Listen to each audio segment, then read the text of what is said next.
اکثر لوگ سوچتے ہیں یا عام لوگوں میں ایک نظریہ ہوتا ہے کہ نیتا ہیں، وی آئی پی ہیں، جیل میں کچھ خاص سہولت مل جاتی ہوگی.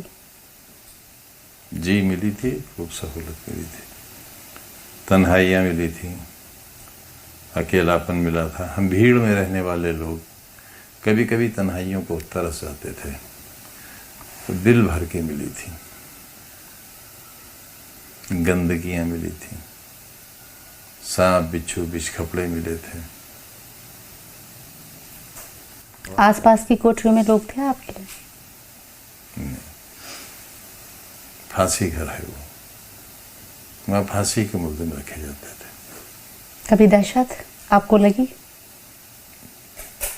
دہشت تو ان کو لگتی ہے جو خود کو زندہ مان کر جیتے ہیں. اب تک جو آپ نے ابھی تک جو حقیقت بیان کی ہے جیل کی، اس بیچ کوئی ایسا شخص رہا جسے آپ یاد کریں گے؟ اللہ کو، صرف اللہ کو. اور میں کہتا تھا، میں یہ انٹرویو کے لیے نہیں کہہ رہا ہوں، کہاں ہے تو؟ اے اللہ، تو نے تو وعدہ کیا تھا کہ میں اپنے بندے کو اکیلا نہیں چھوڑوں گا. میں بہت اکیلا ہوں، تو کہاں ہے؟